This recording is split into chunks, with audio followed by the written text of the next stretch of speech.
यूहन्ना अध्याय 20। सप्ताह के पहले दिन मरियम मगदलीनी भोर को अंधेरा रहते ही कब्र पर आई और पत्थर को कब्र से हटा हुआ देखा।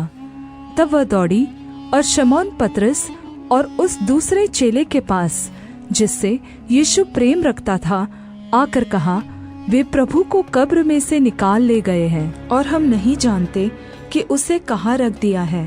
तब पतरस और वह दूसरा चेला निकलकर कब्र की ओर चले और दोनों साथ साथ दौड़ रहे थे।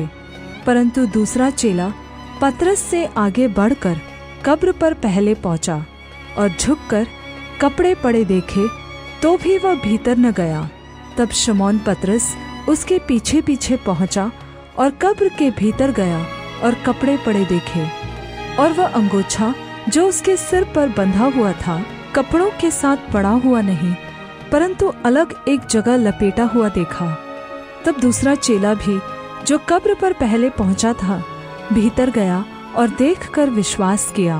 वे तो अब तक पवित्र शास्त्र की वह बात न समझते थे कि उसे मरे हुओं में से जी उठना होगा। तब ये चेले अपने घर लौट गए, परंतु मरियम रोती हुई कब्र के पास ही बाहर खड़ी रही और रोते रोते कब्र की ओर झुककर दो स्वर्गदूतों को उज्जवल कपड़े पहने हुए, एक को सिरहाने और दूसरे को पैताने बैठे देखा, जहाँ यीशु का शव पड़ा था। उन्होंने उससे कहा, हे नारी, तू क्यों रोती है? उसने उनसे कहा, वे मेरे प्रभु को उठा ले गए और मैं नहीं जानती कि उसे कहाँ रखा है।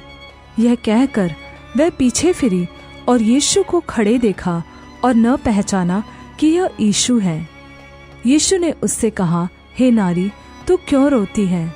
किसको ढूंढती है?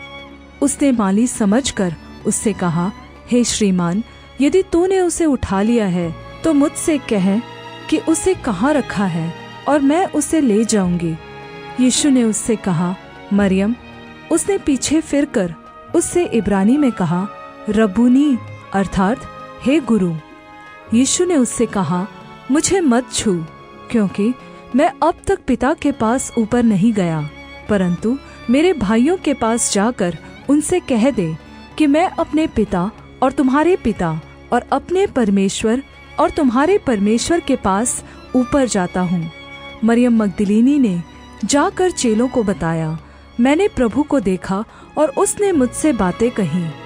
उसी दिन जो सप्ताह का पहला दिन था, संध्या के समय, जब वहाँ के द्वार जहाँ चेले थे यहूदियों के डर के मारे बंद थे, तब यीशु आया और बीच में खड़ा होकर उनसे कहा, तुम्हें शांति मिले। और यह कहकर उसने अपना हाथ और अपना पंजर उनको दिखाए। तब चेले प्रभु को देखकर आनंदित हुए। यीशु ने फिर उनसे कहा, तुम्हें शांति मिले। जैसे पिता ने मुझे भेजा है वैसे ही मैं भी तुम्हें भेजता हूँ।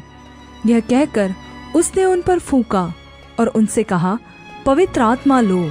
जिनके पाप तुम क्षमा करो वे उनके लिए क्षमा किए गए हैं, जिनके तुम रखो वे रखे गए हैं। परंतु 12 में से एक व्यक्ति अर्थात थोमा, जो दिदुमुस कहलाता है, जब यीशु आया तो उनके साथ न था।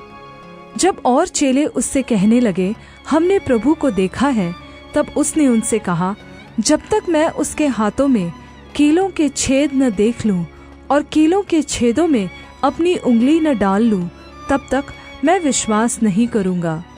8 दिन के बाद उसके चेले फिर घर के भीतर थे और थोमा उनके साथ था और द्वार बंद थे। तब यीशु ने आकर और बीच में खड़ा होकर कहा, तुम्हें शांति मिले। तब उसने थोमा से कहा, अपनी उंगली यहाँ लाकर मेरे हाथों को देख और अपना हाथ लाकर मेरे पंजर में डाल और अविश्वासी नहीं परंतु विश्वासी हो। यह सुन थोमा ने उत्तर दिया, हे मेरे प्रभु, हे मेरे परमेश्वर। यीशु ने उससे कहा, तूने तो मुझे देखकर विश्वास किया है। धन्य है वे जिन्होंने बिना देखे विश्वास किया। यीशु ने और भी बहुत चिन्ह चेलों के सामने दिखाए जो इस पुस्तक में लिखे नहीं गए, परंतु ये इसलिए लिखे गए हैं कि तुम विश्वास करो कि यीशु ही परमेश्वर का पुत्र मसीह है और विश्वास करके उसके नाम से जीवन पाओ।